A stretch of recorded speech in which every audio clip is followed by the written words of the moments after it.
An old farmhouse stands, desolate and silent.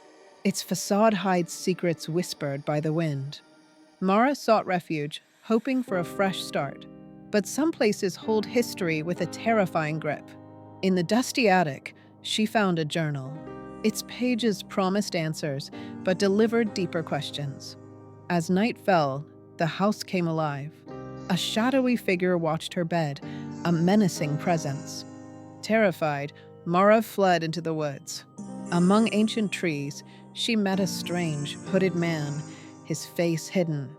In the city, a chilling photograph arrived, the farmhouse a silhouette watching. It wouldn't let her go. Driven by unseen force, she returned. In the attic, a haunted doll waited. A creature emerged from shadows. Mara's frantic escape was a desperate race. The woods held a final, haunting vision. Houses never let you leave. Mara Ellison didn't dream for weeks after she moved. Not because she slept peacefully, no, but because she didn't sleep at all. In her new apartment, the nights crawled by with the same haunting stillness she remembered. But then, one morning, the mail slot clicked. A white envelope slid inside. Blank. No stamp.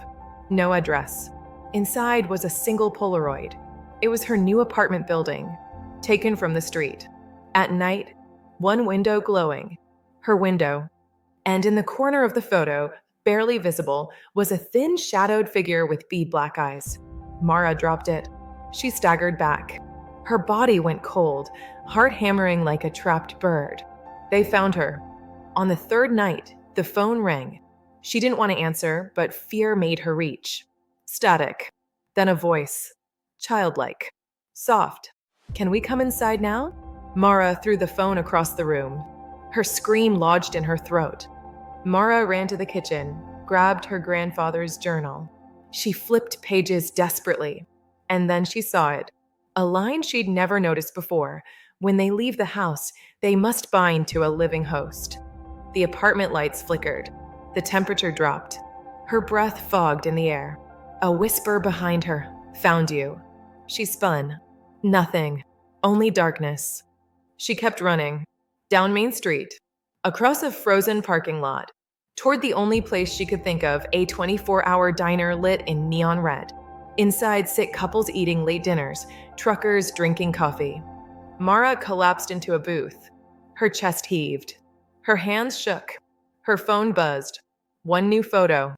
Her blood iced over. It was the diner, taken from outside. And in the window, in the very booth where she sat, a pair of small pale hands pressed against the glass. Through the diner window, across the street, a figure stood under a burnt-out street lamp. Thin, still, head tilted, eyes shining like beads. A child stepped next to it. Another, dozens, all staring at her. The door handle jingled.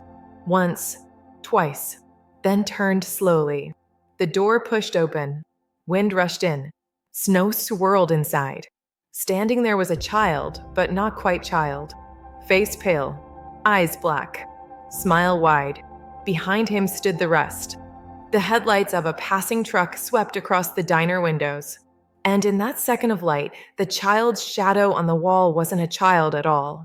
It was tall, twisted, wrong. Mara screamed. The lights went out. The diner plunged into darkness. And in that chaos, in that darkness, dozens of small hands reached for her. She felt them clutching her coat, her hair, her wrists, pulling, dragging, down, into the dark. When the lights snapped back on, Mara was gone. On the diner floor lay her grandfather's journal, open to the final page. A new sentence had been carved into it. New caretaker chosen. She joins us now. The house needs its own. The page was still warm.